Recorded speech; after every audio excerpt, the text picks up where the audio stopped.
Hi friends, എല്ലാവർക്കും നമസ്കാരം. ഇന്ന് ഞാൻ ഒരു കോക്കനട്ട് മിൽക്ക് ഷേക്കാണ് ഉണ്ടാക്കുന്നത്. കോക്കനട്ടിൻ്റെ ഉപയോഗം വളരെ ഗുണപ്രദമാണ്. കോക്കനട്ട് ആൻറ്റി ബാക്ടീരിയലായിട്ടും പ്രവർത്തിക്കുന്നു. ചൂട് കുരുക്കളൊക്കെ വരത്തില്ല ഈ കോക്കനട്ട് മിൽക്ക് കഴിക്കുകയാണെങ്കിൽ. 1 വയസ്സ് കഴിഞ്ഞിട്ടുള്ള കുഞ്ഞുങ്ങൾക്ക് കൊടുക്കുകയാണെങ്കിൽ അവർക്ക് ചൂട് കുരുക്കളൊക്കെ ഈ ചൂട് സമയത്ത് വരത്തില്ല. നമുക്കും അതുപോലെ തന്നെയാണ്. വളരെ ശരീരം തണുപ്പിക്കുന്നതിനും കാൽഷ്യവും ധാരാളം ഏറെ ഗുണങ്ങളാണ് കോക്കനട്ട് മിൽക്ക്. അത് 1 കപ്പ് തേങ്ങ തിരുമ്മിയതാണ് എടുത്തിരിക്കുന്നത്. മിക്സിയുടെ ജാറിലിട്ടിട്ട് ഇതിലേക്ക് 2 ഏലക്ക ഇട്ട് കൊടുക്കുക. ഏലക്ക അത് തൊലി മാറ്റിയതിന് ശേഷം ഇതിൻ്റെ അകത്തുള്ള സീഡ്സ് മാത്രം ഇട്ട് കൊടുക്കുക. 1/4 കപ്പ് വെള്ളം ഒഴിക്കുക. തിളപ്പിച്ചാറ്റിയ വെള്ളം വേണം ഒഴിക്കേണ്ടത്. ഇതിനി ബ്ലെൻഡ് ചെയ്തിട്ട് വരാം. നല്ലവണ്ണം അരച്ചെടുത്തിട്ടുണ്ട്. ഇതിനി ഒരു ജ്യൂസൊക്കെ അടിക്കുന്ന മിക്സിയുടെ ജാറിലോട്ട് ഒഴിച്ചു കൊടുക്കുക. എന്നിട്ട് ഇത് നല്ലവണ്ണം ഒന്ന് പ്രസ് ചെയ്ത് കൊടുക്കുക. ഇതിൻ്റെ പാലൊക്കെ നല്ലവണ്ണം പോരുന്നതിന് വേണ്ടി.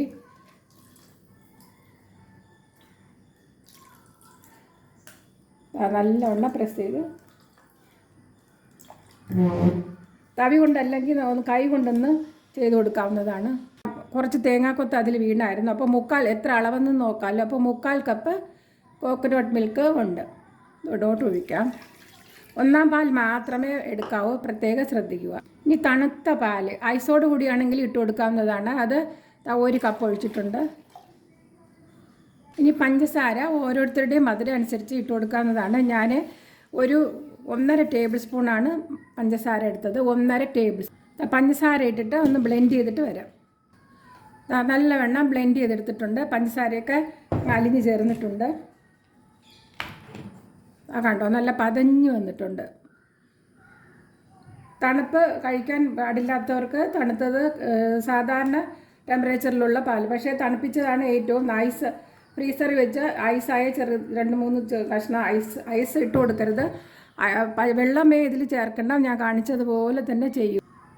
തണുത്ത പാൽ തന്നെ എടുക്കുക. തണുത്ത പാൽ 2.5 ഗ്ലാസ് വരും. ഇത്രയും കൂടിയുണ്ട്. ബാക്കി ഇത്രയും കൂടിയുണ്ട്.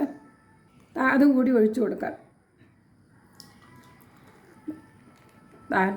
കണ്ടോ, 2 പേർക്ക് സുഖമായിട്ട് കുടിക്കാവുന്നതാണ്. പ്രത്യേകം ശ്രദ്ധിക്കുക, തണുത്ത പാൽ തന്നെ എടുക്കുക. ഫ്രിഡ്ജിൽ വെച്ച് തണുത്ത പാൽ തന്നെ ഇതിലോട്ട് ചേർക്കുക. അപ്പോഴേ നല്ല സ്വാദ് കിട്ടത്തുള്ളൂ. നേരത്തെ പറഞ്ഞ മാതിരി തണുപ്പ് ഉപയോഗിക്കാൻ പാടില്ലാത്തവർക്ക് നോർമൽ ടെമ്പറേച്ചറിലുള്ള പാലെടുത്ത് കഴിക്കാവുന്നതാണ്.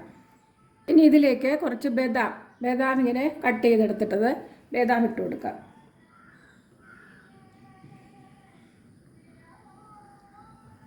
ഒരിക്കൽ ഉണ്ടാക്കി കഴിക്കുകയാണെങ്കിൽ നമുക്ക് ഇത് എപ്പോഴും കുടിക്കാൻ തോന്നും. നല്ല തണുപ്പാണ്, ശരീരത്തിന് കുളിർമയേകുന്നത്, മനസ്സും ശരീരവും നല്ലവണ്ണം തണുക്കുന്നതുമാണ്. നമുക്കും പ്രത്യേകിച്ച് കുഞ്ഞുങ്ങൾക്ക് ഇത് കൊടുക്കുകയാണെങ്കിൽ നേരത്തെ പറഞ്ഞ മാതിരി ഏറെ ഗുണങ്ങളാണ്.